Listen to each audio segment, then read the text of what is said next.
Alors le quotidien avant mon opération, c'est que je ne pouvais plus me déplacer correctement, mon genou lâchait et je tombais.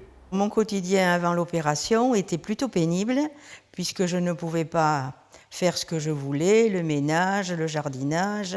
J'avais mal parce que je ne pouvais pas plier le genou. Les escaliers, il fallait que je monte les escaliers, un pied, un autre, un pied, un autre. Le genou était une chose qui était douloureuse, mais après qui se transmettait sur les cuisses, sur les mollets, sur des douleurs qui n'étaient pas tout à fait habituelles. Donc ça faisait une quinzaine d'années que je souffrais du genou déjà. Donc de plus en plus, ça s'est dégradé. Le soir, il y a une inflammation du genou, une douleur qui est vraiment très intense. Au bout d'un moment, j'avais mal, il fallait que je m'arrête et que je prenne des cachets parce que j'avais trop mal, quoi.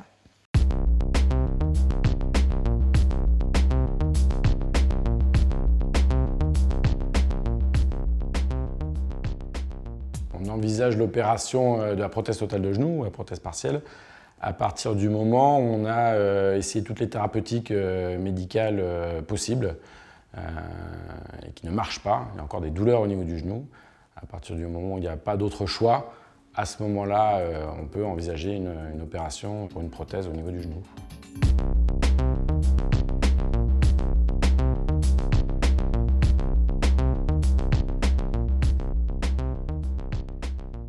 L'intervention chirurgicale pour une prothèse de genou s'adresse à tout le monde. Il faut que le patient soit motivé et qu'il ait épuisé les possibilités dites médicales. Et à ce moment-là, on peut envisager l'intervention chirurgicale. Il n'y a pas réellement de limite d'âge. On peut envisager l'opération raisonnablement entre 50 et 85 ans. J'ai découvert d'abord le docteur Bardou-Jacquet, après avoir vu d'abord mon médecin, après le rhumatologue. Et à la suite d'un IRM, c'est là que l'on a vu l'étendue de mon genou. Et le docteur Bardou m'a proposé l'opération avec ce fameux robot. Je n'avais jamais entendu parler de cette technique, donc c'était le docteur qui me l'a proposé au moment de l'opération. Il y avait cette méthode-là, donc j'ai dit j'y vais de suite. Il m'a demandé vous êtes prêt? J'ai dit demain.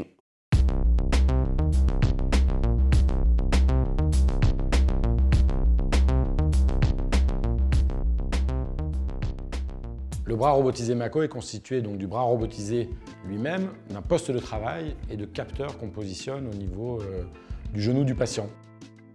Cette technologie a été mise au point aux États-Unis en 2006, puis elle est arrivée en Europe en 2015 et enfin en France en 2018.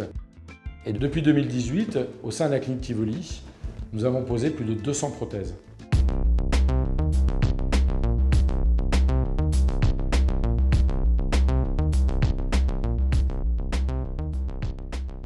La procédure consiste à faire donc une reconstruction en 3 dimensions du genou par un scanner avant l'intervention, ce qui nous permet de déterminer la taille de la prothèse et de la prépositionner avant l'intervention. Après, pendant l'intervention chirurgicale, on place des capteurs au niveau du fémur et du tibia du patient, ce qui permet de coupler la reconstruction virtuelle du genou avec le genou réel du patient. Une fois qu'on aura positionné de manière virtuelle la prothèse, le bras robotisé, qui va être guidé par le chirurgien, va nous permettre de réaliser les coupes osseuses au demi-millimètre près. Ce bras robotisé va nous empêcher d'aller au-delà de l'os à retirer, ce qui va permettre de ne pas du tout léser tout ce qui est ligaments, petits nerfs et petites artères sur les côtés. Donc ça va rendre le geste nettement moins traumatisant et beaucoup plus précis. Une fois qu'on a réalisé ces coupes osseuses, on va positionner les implants d'essai au niveau du fémur, au niveau du tibia, et entre ces deux implants d'essai, on va positionner un capteur de pression qui va nous donner les pressions qui existent entre le fémur et le tibia, de l'extension complète jusqu'à la flexion totale. Pour que la prothèse fonctionne correctement, il faut que les ligaments soient suffisamment tendus pour pas que la prothèse bouge dans tous les sens, mais pas trop non plus tendus pour ne pas créer de douleur. Ceci de l'extension totale jusqu'à la flexion complète. Ce capteur de pression va nous donner des valeurs qui vont nous indiquer si effectivement le genou est trop serré ou trop lâche. Si jamais le genou est trop serré, on va pouvoir, grâce à la station de travail, repositionner les coupes osseuses et réaliser une deuxième coupe osseuse, jusqu'à ce que le genou soit parfaitement équilibré. Une fois que le genou est équilibré, on pose les implants définitifs, on referme, l'intervention est terminée. Les avantages du bras robotisé Mako sont avant tout la précision. La précision, car elle permet de réaliser des coupes osseuses au demi-millimètre près, et grâce à cette précision, de rendre le geste particulièrement personnalisé en fonction du genou du patient et reproductible. La prothèse est une prothèse qui existe depuis plus de 10 ans, qui a été posée à plus de 2 millions d'exemplaires, et c'est une des prothèses qui a la meilleure longévité.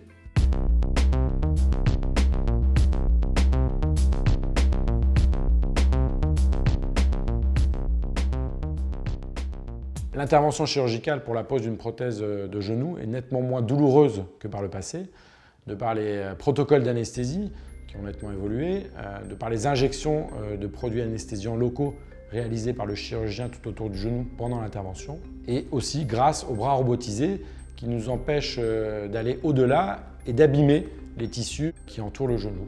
Ainsi, le patient qui est opéré le matin se lève dès l'après-midi, marche avec 2 béquilles et a besoin de moins de médicaments contre la douleur. Alors, les premiers jours après l'opération, bon, mais ça s'est passé quand même très bien parce que déjà le soir, j'ai pu monter à l'étage. Il m'avait dit, si votre chambre est à l'étage, il m'avait fait signe comme ça, vous montez. Donc, je suis montée. Bon, bien sûr, ça n'a pas été simple, hein, parce qu'il fallait le faire. Et puis, tous les soirs, je montais, voilà. Je ne pensais pas qu'on puisse être sur pied si tôt. C'est quelque chose qu'ils m'ont opéré le matin. Et le soir, ils m'ont dit on va essayer à se lever du lit. Bon, j'ai dit quand même. Et donc, ouais, j'ai pu le faire, je l'ai fait. Et ils m'ont dit mais c'est très bien. Je me suis réveillé à 14h après l'opération. Et l'après-midi, j'ai remarché avec le kiné. Et le lendemain, je sortais de la clinique en marchant avec les cannes, mais j'ai marché bien, j'étais bien. La pose d'une prothèse de genou avec le bras robotisé Mako peut être faite en ambulatoire, c'est-à-dire qu'on est opéré le matin et le soir, on rentre chez soi.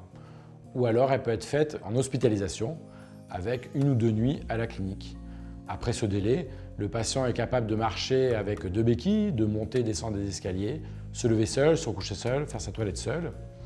Et s'il n'habite pas seul chez lui, il peut rentrer dès le lendemain de l'intervention à son domicile.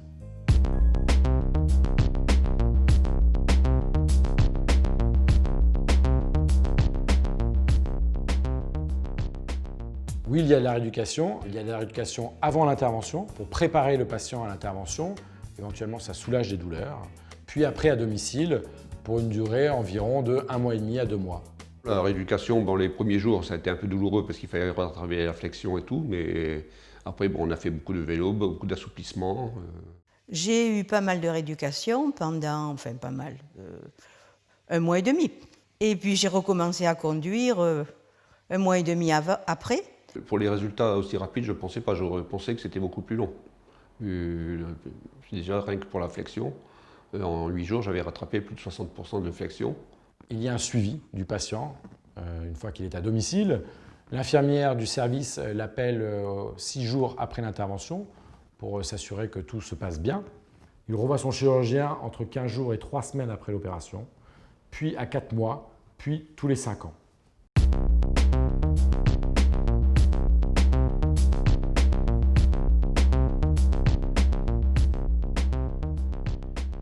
Ben, aujourd'hui, ça va. Ça va, ça fait 6 mois que je suis opéré. Ça va très bien. Aujourd'hui, je n'ai plus aucune douleur. Je marche normalement, je fais mon jardinage, je refais vélo. Je passe le tracteur, je passe le motoculteur, je passe la tonneuse. Et puis voilà, et j'ai pas mal. Aujourd'hui, je revis comme avant. Hein. J'ai récupéré pratiquement 95%. Je fais ce que je faisais avant pratiquement. Voilà. Et je n'ai pas mal. Je porte des charges, je me mets à genoux, je me relève sans aucune contrainte. Le genou, il est solide, il ne risque rien. Je l'ai mis à l'épreuve. Ça va changer la vie, oui, bien sûr. Dans les arbres, j'y monte comme avant, et puis il n'y a pas de problème. Je vis normalement. Voilà. Si c'était à refaire, bien sûr, je la referais. Pour moi, c'est un renouveau.